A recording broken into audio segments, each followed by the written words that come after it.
warahmatullahi wabarakatuh. Alhamdulillahi jalla wa ala, ahmaduhu ala jami'il ala, wa ashkuruhu syukra man ufiya minal bala. Ashhadu an la ilaha illallah wahdahu la syarika lahu wa la mumathilah.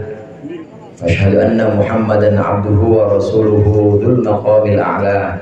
Allahumma salli wa sallim ala sayyidina Muhammadin alladzi khassallahu bihi fadaila wa ala alihi wa ashabihi alladzina nalu darajatil ula. Amma ba'du. Hadratil mukarramin wal muhtaramin, al asatir wal hujjaj wal masyayikh, wabil khusus ashabil fadilah Kiai Haji Syahroni, Ustaz Toton, dan segenap pengurus MWC Pesanggerahan, tentunya juga segenap tanfid, pengurus tanfid MWC Pesanggerahan, Ustaz Bustanul Arifin beserta sekjen, dan yang tidak kita lupakan pula yaitu perwakilan dari pengurus cabang Jakarta Selatan, PCNU Jakarta Selatan, Ustaz Faisal, dan para guru-guru, para asatidz lain, baik yang udah nyumbang pantun maupun belum nyumbang pantun. Saya ucapkan terima kasih dan saya ucapkan selamat datang di PRNU yang dipimpin oleh Bang Haji Mulyadi. Udah haji Bang ya? Aminin aja deh pokoknya. Alhamdulillah pada malam hari ini rangkaian demi rangkaian sudah selesai kita laksanakan. Sebenarnya acara intinya mah udah lewat Pak Ibu, ini udah tinggal makannya doang.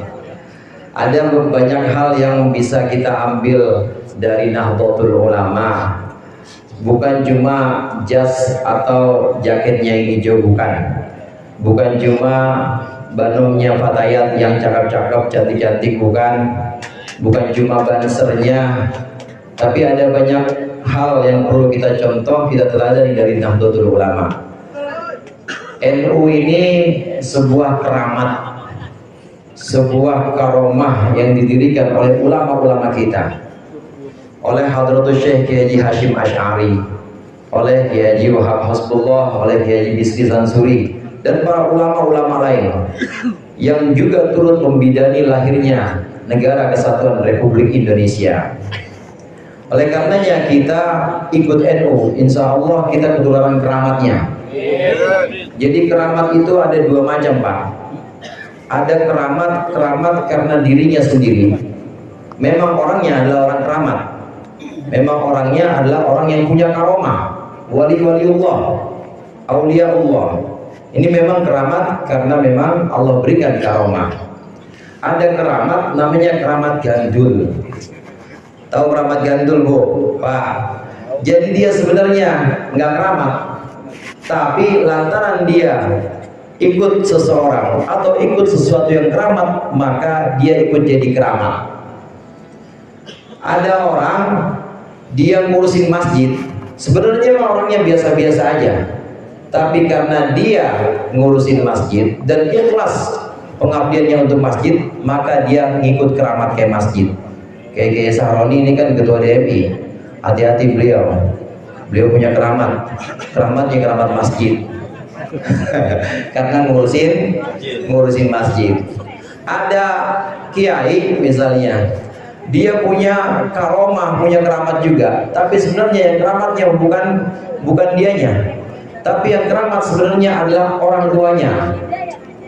Bapaknya dulu itu memang kiai juga. Nah kemudian doa-doanya juga itu benar-benar sampai kepada anaknya, maka ini namanya keramat gandul. Nah insya Allah pengurus-pengurus NU yang ada di PRNU Pesanggerahan maupun yang ada di MWC Pesanggerahan dan yang ada di PCNU, seluruhnya yang ada di wilayah Indonesia ini, insya Allah ini adalah orang-orang keramat. Amin.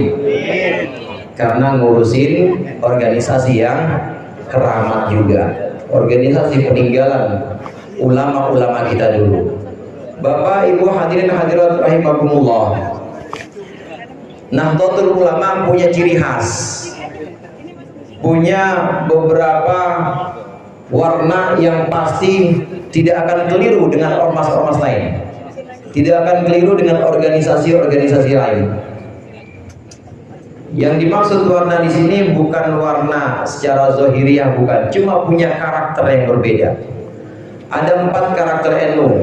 Yang pertama yaitu karakter tawassut. Tawassut itu artinya berada di pertengahan. Orang NU adalah orang yang moderat, artinya nggak terlalu ke kanan, nggak terlalu ke kiri. Jadi dia ada di tengah-tengah orang NU. Misalnya dari segi akidah, orang NU mengikuti Syekh Abdul Hasan Al-Asy'ari dan Syekh Abu Mansur Al-Maturidi, di mana beliau ini memang saat itu juga sebagai penengah di antara aliran-aliran kalam atau aliran-aliran akidah yang pada itu selalu ekstrim ke kiri, terlalu ekstrim ke kanan. Maka beliau hadir ada di tengah-tengah. Dulu itu Pak, ada paham yang namanya Qadariyah. Qadariyah ini terlalu ekstrim, dia terlalu ekstrim ke kiri lah sebutkannya, kita sebutkan ke kiri. Qadariyah menganggap bahwa semua perbuatan manusia itu akan menentukan manusia itu sendiri. Jadi Allah gimana? Allah terbatas kekuasaannya. Ini kan ekstrim yang begini, menganggap bahwa semua sholatnya dia, ngajinya dia, termasuk bangornya dia, bejatnya dia, itu tanggung jawabnya dia. Tidak ada campur tangan Allah. Oleh karenanya menurut paham Qadariyah ini, yang antara lain diwakili oleh Mu'tazilah pada waktu itu, maka disebutkan bahwa Allah wajib memasukkan orang yang taat ke surga dan wajib memasukkan orang yang maksiat ke neraka. Kira-kira kalau gitu pas nggak di pesanggahan? Yang taat wajib masuk surga, yang maksiat wajib masuk neraka. Pas nggak di kampung ini nih kira-kira? Pas? Mana yang bilang pas coba? Enak yang bilang pas, udah ustadz semua. Ya kalau baru setengah ustadz masih ada dikit-dikit bangornya. Ini diwajibkan, Allah Ta'ala diwajibkan memasukkan ke surga orang yang taat, memasukkan ke neraka orang yang maksiat. Ini kan ekstrim. Alasannya karena manusia menentukan nasibnya sendiri. Ini namanya paham Qadariyah. Mu'tazilah waktu itu begitu. Nah kemudian ada satu lagi kubu ekstrimnya ke kanan. Kalau tadi kita sebutkan kiri, ini ke kanan. Menurut paham ini Jabariyah. Jabariyah ini menganggap manusia nggak punya perbuatan apa-apa. Surga ya gara-gara Allah, neraka juga gara-gara Allah. Namanya Qadariyah. Ini juga ekstrim. Ini Jabariyah. Ini Jabariyah, ini pahamnya orang males dia. Diajak ngaji, enggak, udah takdir gue mah bangor. Diajak sholat, enggak, ntar aja, belum waktunya, belum Allah takdirin gue jadi orang yang sholat. Itu kalau Jabariyah begitu. Maka hadir Syekh Abdul Hasan Al-Asy'ari dan juga Syekh Abdul Mansur Al-Maturidi berada di tengah-tengah. Beliau melahirkan satu konsep yang disebut dengan konsep Al-Kasab atau Al-Kasbu. Allahu khalaqakum wa ma ta'malun. Allah menciptakan kalian dan menciptakan perbuatan-perbuatan kalian. Jadi sejatinya, hakikatnya perbuatan kita hadir di sini adalah perbuatan Allah. Namun di situ ada kasar, ada upaya dari kita. Upaya inilah upaya manusia. Artinya meskipun memang hakikatnya adalah Allah yang memiliki pekerjaan, Allah yang menciptakan pekerjaan itu, namun di situ ada peran manusia. Tadi sebelum Lailatul Ijtima, bapak-bapak, ibu-ibu, ada pilihan lain nggak selain hari di sini? Yang ibu-ibu, misalnya pilih di rumah aja, pilih di rumah nonton sinetron, masih ada sinetron bu? Banyak. Pilihan lain, bapak-bapak, ada pilihan lain nggak selain Lailatul Ijtima? Nah, andai tadi kasih pilihannya bukan ke sini, bukan ke Lailatul Ijtima, tapi pilihan-pilihan yang agak mengsong-mengsong dikit, maka itu adalah upaya orang yang milih. Begitu juga yang hadir di sini Lailatul Ijtima, itu adalah pilihan untuk ngikutin Lailatul Ijtima.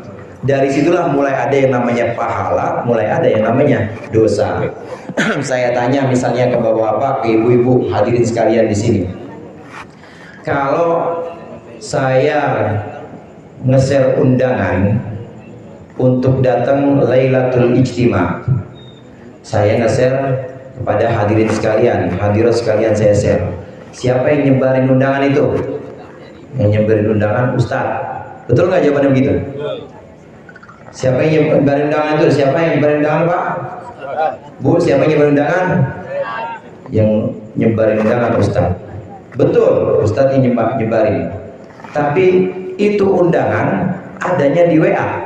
Kira-kira Ustadz bisa nggak nyebarin undangan kalau nggak ada WA? Secara cepat itu? Nggak bisa.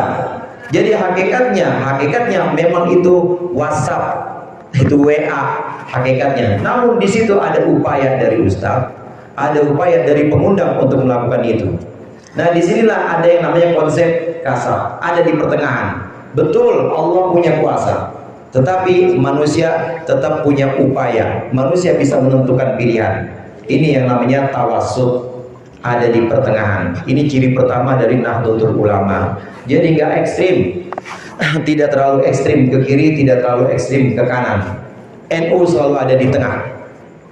Kemudian yang kedua, selain tawassut, NU itu punya karakter tawazun.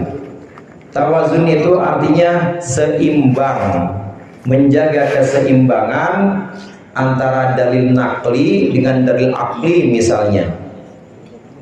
Kalau Mu'tazilah, kalau Qadariyah, antara wahyu dengan akal bertentangan, maka yang harus dimenangkan adalah akal. Kalau Jabariyah, antara waktu dengan akal, yang dimenangkan adalah wahyu. Tapi kalau yang berada di tengah, akidahnya akidah Ahlussunnah wal Jamaah sebagaimana NU menganut itu, maka ini tetap memperhatikan peran akal. Ketika ada wahyu dengan akal, Al-Quran dengan akal, ini bertentangan, maka Al-Quran harus ditakwilkan. Contoh begini, di Al-Quran, Bapak hadirin, itu ada ayat yadullahi fawqa aydihim, tangan Allah berada di atas tangan mereka. Ini kalau yang pemahamannya pemahaman letterlek, pemahaman harfiah saja, berarti Allah punya tangan dong kalau gitu. Allah pakai jam, pakai cincin juga. Nah, pemahaman itu ekstrim karena memahami ayat-ayat hanya sesuai dengan zahirnya ayat saja. Nah, kalau yang berada di pertengahan atau yang terkenal dengan aswaja Ahlussunnah wal Jamaah, maka kemudian mentakwilkan ayat itu. Ayat itu tetap di atas akal, dan ayat itu tidak bisa disalahkan. Tidak seperti pemikiran kaum rasionalis yang menganggap ayat ini udah nggak sesuai. Tidak seperti itu. Tapi kemudian ditakwil. Yang dimaksud dengan tangan Allah berada di atas tangan mereka, yadullahi fawqa aydihim, itu artinya kekuasaan Allah berada di atas kekuasaan mereka. Tangan ini adalah majazi atau kiasan untuk melukiskan kekuasaan. Ini kan kekuasaan. Kayak Ustaz Faisal, jempolnya punya kuasa itu. Jempolnya telunjuknya, pokoknya kalau dia nunjuk kopi jadi kopi. Kalau dia nunjuk kue apem jadi kue apem. Itu punya kuasa. Jadi tangan di sini adalah kiasan atau majas dari kekuasaan. Ini yang namanya seimbang antara dalil nakli dengan dalil akli. Kemudian warna atau karakter dari Nahdlatul Ulama yang ketiga. Nahdlatul Ulama itu selalu bersikap i'tidal. I'tidal itu artinya bersikap adil. La yajrimannakum syana'anu qaumin alla ta'dilu i'dilu huwa aqrabu littaqwa. Jangan kebencian kita kepada satu kaum, kebencian kita kepada satu kelompok itu menyebabkan kita kemudian tidak adil. Nggak boleh. Kita punya tetangga, kebetulan tetangga non muslim, dan punya dia ada di pihak yang benar. Ada lagi kita punya tetangga sebelah kita juga itu muslim. Ini jangan lantaran kemudian dia muslim yang salah kemudian kita benarkan, dia non muslim yang benar kita salahkan. Nggak boleh. NU selalu berada di situ, berada di garis i'tidal. I'tidal itu berdiri tegak lurus untuk menjaga keadilan. Ini warna yang ketiga. Udah berapa tuh? 3 ya? Tawasud, kemudian i'tidal, tawazun. Satu lagi warna atau karakter NU adalah tasamuh. Tasamuh itu artinya toleran, hadirin. NU itu selalu berdakwah dan dakwanya toleran, dakwanya tasamuh. Artinya di sini mengajak kepada kebenaran, mengakui kebenaran Islam, tapi tanpa menjelek-jelekan kebenaran yang diyakini orang lain. Kira-kira bisa nggak pengurus NU begitu tuh? Bisa nggak pengurus NU begitu tuh? Tapi tidak membenarkan semua paham, tidak menganggap bahwa agama semua benar, tidak. Tetap agamaku yang paling benar, tetap keyakinanku yang paling benar, tetapi keyakinan orang lain tidak disalahkan. Allah Subhanahu wa taala berfirman, faqula lahu qawlan layyina la'allahu yatadhakkaru aw yakhsha. Nabi Musa alaihissalam, Nabi Harun, Allah suruh datang ke Fir'aun. Faqula lahu qawlan layyina. Ucapkan kepada dia ucapan yang lembut. Meskipun dia orang zalim, Fir'aun, tetap ajak, tetap yang namanya amar ma'ruf nahi munkar hukumnya wajib tetap. Tapi dalam amar ma'ruf nahi munkar, dalam dakwah hendaklah kita mengucapkan kata-kata yang baik, toleran. Meskipun dia itu salah, tetap ajaknya adalah ajak dengan cara yang baik. Hadirin jamaah rahimakumullah, Harun al-Rashid, satu khalifah dari Bani Abbasiyah, dari satu dinasti yang ada di sekitar abad ke-3 Hijriah. Ini pernah datang seorang ulama, seorang alim datang kepada Harun al-Rashid. Nah, kemudian dia memberikan nasihat kepada Harun al-Rashid, dan nasihatnya kasar banget. Nasihatnya benar-benar dimaki-maki itu raja, dimaki-maki itu khalifah. Maka kemudian Harun al-Rashid bilang, ente siapa? Orang ente orang biasa ngasih nasihat begitu. Coba lihat, Allah aja firman-Nya kepada Musa dan Harun, faqula lahu qawlan layyina la'allahu yatadhakkaru aw yakhsha. Musa dan Harun saja sekelas nabi itu disuruh ngomong sama raja yang lebih besar dibanding saya, Fir'aun pada waktu itu suruh ngomong yang lembut, ngomong yang bijak. Lah ente siapa? Kalau suatu kampung datang ke khalifah, datang ke presiden, tapi nunjuk-nunjuk presiden. Ente yang bukan nabi itu tidak lebih mulia dibanding Nabi Musa, sedangkan Nabi Musa aja disuruh nasihatin yang baik. Hadirin hadirat jamaah rahimakumullah, ini tasamuh, 4 prinsip ini, 4 warna ini yang ada pada Nahdlatul Ulama. Coba saya ulangi, yang satu apa? Ada ngantuk. Satu apa? Tawassut. Yang kedua tawazun. Yang ketiga i'tidal. Yang keempat tasamuh, toleran.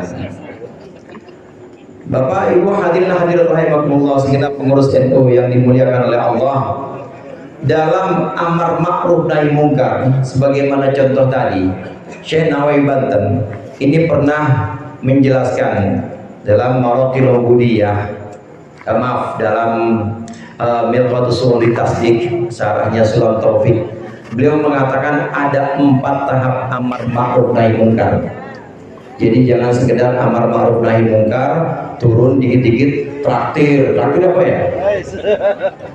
Dikit-dikit takbir. Kita mau takbir sholat aja udah. Sholat atau takbir. Itu bukan ciri aswaja. Kok ngaku-ngakunya aswaja? Ya emang yang masuk surga aswaja doang Pak. Bu, Nabi bilang umat Yahudi terpecah menjadi 83 golongan. Kemudian 83 apa 73? Satu. 73 apa 83 tuh? Jangan dipasangin ya. Masih ada emang? 73.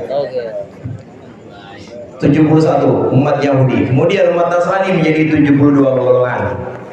Dan umat Islam menjadi 73 golongan. Dan semua golongan itu semuanya neraka kecuali satu. Siapa yang Rasulullah yang satu itu? Yang satu itu adalah Ahlus Sunnah wal Jamaah. Dan Rasulullah tidak menyebutkan Ahlus Sunnah wal Jamaah itu NU, enggak. Belum ada dulu. Enggak menyebutkan Ahlus Sunnah wal Jamaah itu Muhammadiyah, enggak. Enggak menyebutkan Ahlus Sunnah wal Jamaah itu FPI, enggak. Ahlus Sunnah wal Jamaah itu adalah orang-orang yang memegang sunnahku. Orang-orang yang memegang sunnahku dan sunnah khulafa'ir rasyidin. Alaikum bisunnati wa sunnatil khulafa'ir rasyidin al-mahdiyyin min ba'di.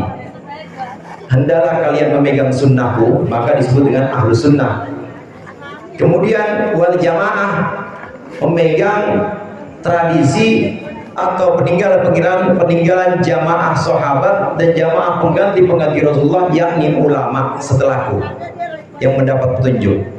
Maka harus ada jamaahnya di sini, ahlu sunnah yang menjaga sunnah Nabi, dan jamaah maksudnya jamaah ulama-ulama setelah Nabi Muhammad. Ulama setelah Nabi Muhammad yang di generasi sahabat yang 4 orang itu ada. Kemudian ada beberapa orang lagi seperti Abdullah bin Abbas, Abdullah bin Mas'ud. Bu, lapar ya? Nggak boleh makan malam. Uduk ya? Uduk boleh. Ulama-ulama di masa sahabat, 4 orang khalifah itu orang alim semuanya. Kemudian beberapa sahabat Rasulullah yang memang sudah punya kemampuan untuk ijtihad seperti Muadz bin Jabal. Kemudian ada Abdullah bin Abbas, Abdullah bin Mas'ud, Abdullah bin Mu'adz, semuanya ulama. Itulah yang disebut dengan jamaah. Jamaah apa? Jamaah ulama. Setelahnya ada tabi'in, itu juga jamaah ulama. Setelahnya ada atba'ut tabi'in atau tabi'ut tabi'in, ulama juga. Inilah yang kemudian dipegang oleh Hadratus Syekh Hasyim Asy'ari, Nahdlatul Ulama, yaitu kebangkitan ulama, supaya kita menghidupkan kembali tradisi-tradisi ulama, tradisi guru kita, tradisi para tabi'in, tabi'ut tabi'in, para tabi'in, para sahabat. Karena itulah yang disebut oleh Allah Ahlus Sunnah wal Jamaah, jamaahnya ulama. Oleh karenanya bohong kalau mengaku aswaja, mengaku Ahlus Sunnah wal Jamaah, tapi cuma ngikutin hadis Nabi aja sama Quran. Hadisnya dari Play Store lagi, Qurannya download. Ulama nggak pakai ulama, saya mah nggak pakai mazhab-mazhaban, bohong. Kalau orang ngaku aswaja nggak pakai mazhab, bohong. Karena yang dimaksud dengan aswaja Ahlus Sunnah wal Jamaah, jamaah ini adalah jamaah ulama dari kalangan sahabat, dari kalangan tabi'in, tabi'ut tabi'in, hingga dari kalangan ulama-ulama yang jadi guru-guru kita. Ini yang disebut dengan Ahlus Sunnah wal Jamaah. Kembali lagi pada pemaparan tadi. Kenapa orang-orang kok ngaku-ngaku aswaja? Karena yang masuk surga cuma aswaja doang. Aswaja. Namun aswaja Ahlus Sunnah wal Jamaah punya warna, punya ciri khas. Dalam hal ini, dalam hal amar ma'ruf nahi mungkar, Ahlus Sunnah wal Jamaah ini punya 4 tahap. Tahap pertama dalam amar ma'ruf, nyuruh kebaikan. Ayo pada sholat, ayo pada rukun sama tangga, ayo pada jaga kebersihan, ayo bakti sama orang tua, untuk ngajak orang, dan juga untuk melarang kemungkaran, nahi mungkar. Ayo pada berhenti judi, ayo pada berhenti mabok. Itu ngajaknya ini melalui beberapa tahap. Tahap yang pertama yaitu at-ta'rif. At-ta'rif ini artinya mendefinisikan atau memberikan batasan mana yang ma'ruf, mana yang mungkar. Itu tahap pertama, harus kita perkenalkan. Kalau kita secara pribadi memperkenalkan boleh ngajak amar ma'ruf atau melarang nahi mungkar, definisikan, bang, ini kalau model kayak begini, ini ada unsur judinya, namanya juga apa, jackpot ya. Namanya juga ada unsur judinya bang. Nih coba kalau abang ini abang perhatiin nih, ini ada unsur judinya. Namanya takrif, mendefinisikan. Karena boleh jadi orang kita mau ajak atau kita mau cegah dari kemungkaran, belum sama definisinya, belum sama pengertiannya. Menurut dia ini bukan mungkar, menurut dia ini bukan ma'ruf, akhirnya nggak ketemu. Maka langkah yang pertama adalah at-takrif.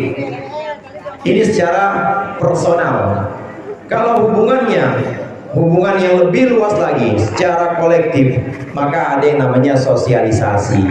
Kasih tahu kalau ini adalah perbuatan yang baik, ma'ruf, ini adalah perbuatan yang mungkar. Jadi jangan langsung aja dikit-dikit orang dimaki-maki, jangan, kenalin dulu. Itu yang namanya takrif.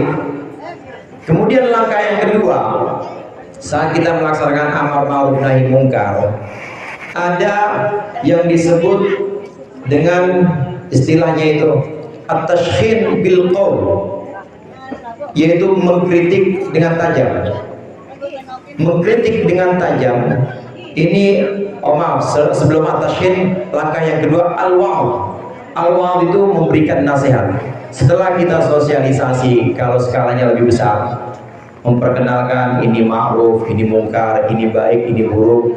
Kemudian al-wa'd, yaitu memberikan nasihat. Udah mulai sekarang tinggalin, mendingan arisan daripada judul.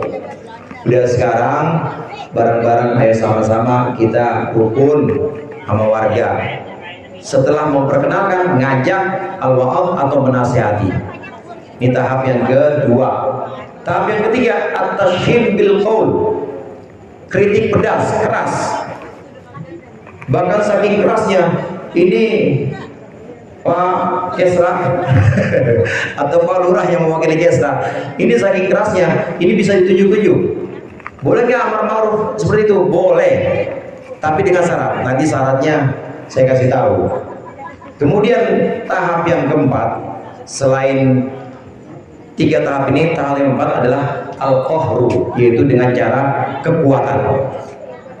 Di antara empat ini, yang boleh dilakukan oleh kita warga masyarakat bersama pemerintah cuma satu dan dua. Kita sebagai warga NU, kita sebagai masyarakat, ya Pak RT, Pak RW, yang memang bukan aparat, maka kita hanya bisa melakukan dua. Yang pertama melakukan at-ta'rif, yang kedua melakukan al-wa'd. Kita hanya bisa memberikan sosialisasi, memberikan pengenalan, ini baik, ini buruk, kemudian ngajak, ayo bang tinggalin, ayo bang ini baik, ayo kita mulai dari sekarang, namanya wa'ad.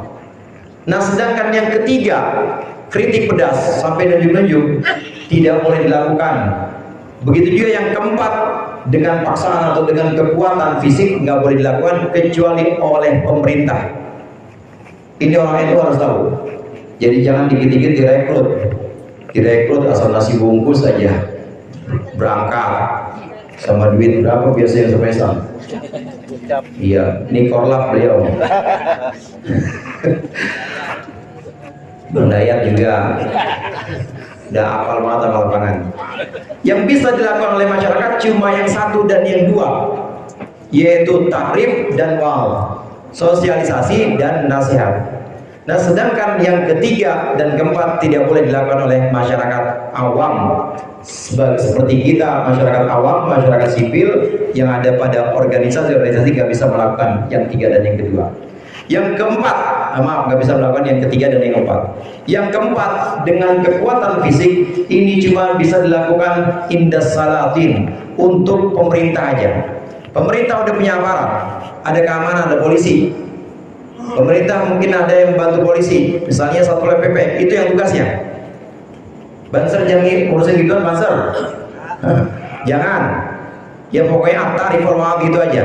Kecuali kalau memang dimintakan, dan itu pun harus izin sama ketua Surya. Boleh apa enggak?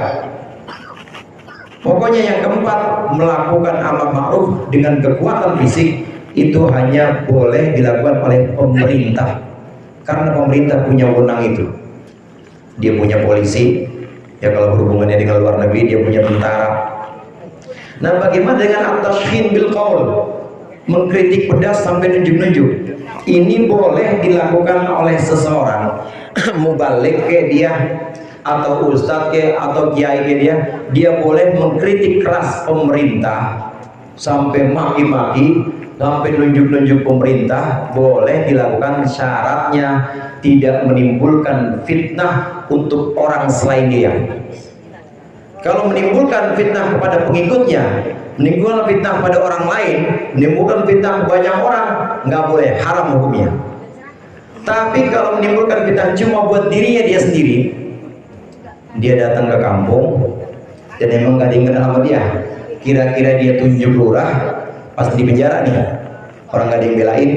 Kalau cuma dia yang menderita, kalau cuma dia yang memang terkena imbasnya, boleh, malah sunnah hukumnya.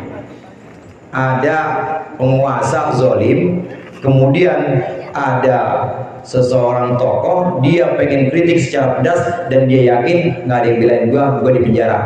Kalau memang yakin seperti itu, maka sunnah hukumnya. Dan ini banyak dilakukan oleh ulama-ulama salaf. Sengaja memang ulama-ulama salaf melakukan amar ma'ruf model seperti itu supaya tidak merasa silau dengan kekuasaan, supaya tidak merasa nyaman dengan kekuasaan, karena kekuasaan harus dikontrol. Hanya saja syaratnya benar-benar tadi harus dipenuhi. Pertimbangannya adalah fitnah itu, cobaan itu, penjara itu misalnya, siksaan dari penguasa itu cuma imbasnya ke saya doang. Tapi kalau sampai mengorbankan orang banyak, kalau sampai mengorbankan pengikutnya, apalagi sampai bikin kisruh antar pengikut, maka tidak boleh, hukumnya haram. Oleh karenanya tadi saya sampaikan, NU itu punya warna khas, punya warna khusus. Dua tadi boleh kita lakukan sebagai warga NU. Yang keempat, jangan pakai fisik, jangan. Cukup kita mengingatkan pemerintah dan kita kasih rekomendasi lewat jalur hukum. Kemudian yang ketiga, lihat-lihat.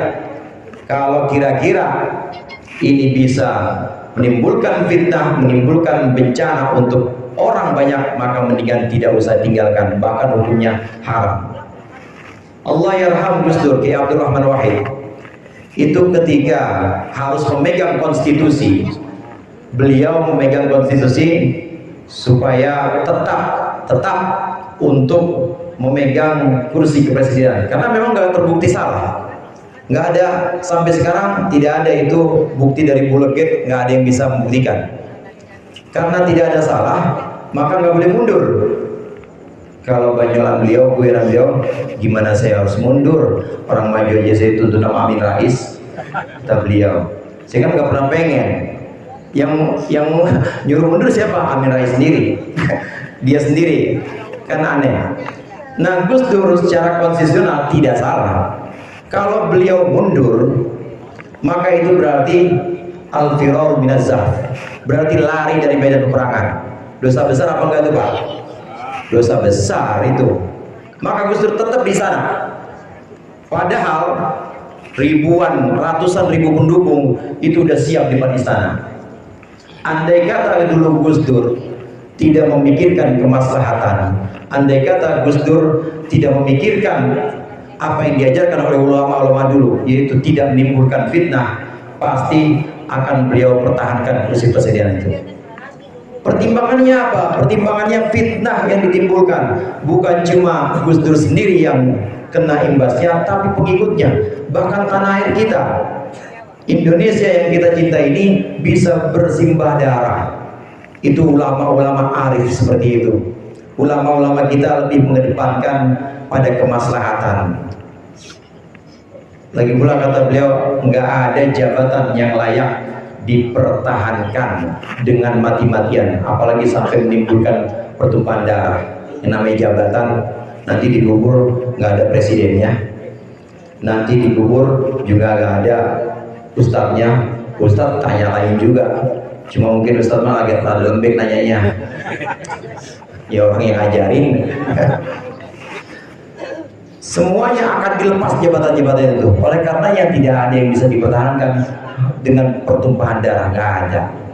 Kemaslahatan ini juga menjadi satu prinsip yang NU berada pada porosnya. Artinya dakwah yang dilakukan NU, amar ma'ruf nahi mungkar dengan warna khas yang 4 tadi, kemudian juga dengan teladan-teladan yang diberikan para ulama, ini selalu mengutamakan kemaslahatan orang banyak. Kalau kira-kira itu tidak ada manfaatnya atau bahkan menimbulkan madaratnya, maka harus ditinggalkan. Jadi sekali lagi, terutama para pengurus yang Banom yang muda-muda nih, badan otonom kayak Ansor, ada Ansornya sini ya? Cuma berapa Ustaz? Ansor, Patayat, itu kan darahnya masih darah muda semua itu. Ya dikomporin dikit, maju aja pokoknya, nggak bikin apa-apa. Nah ini jangan cepat terpancing. Tetap kita harus ikut kepada ulama-ulama, namanya juga Nahdlatul Ulama. Harus ikut ulama. Cara dakwahnya ulama itu bagaimana? Dengan berbagai macam kemaslahatan. Pokoknya kalau bingung-bingung, kita mau melangkah, semua hukum fikih yang kita jadi pegangan, semua hukum itu dikembalikan kepada darul mafasid, yaitu mencegah mafsadah atau mencegah kerusakan. Sekiranya dakwah amar ma'ruf nahi mungkar, sekiranya tabligh atau ajakan-ajakan itu justru menimbulkan mafsadah, menimbulkan kerusakan, mendingan gak usah. Mau lagu apa kek, mau ya itu eventnya segede apa kek, tapi kalau menimbulkan madarat, menimbulkan kerusakan atau fitnah kepada banyak orang, mendingan ditinggalkan. Mudah-mudahan bermanfaat. Kayaknya udah makin adem nasi uduknya kalau saya teruskan ngomong. Lebih kurangnya mohon maaf. Wallahul muwaffiq ila aqwamit thoriq. Wassalamualaikum warahmatullahi wabarakatuh. Waalaikumsalam.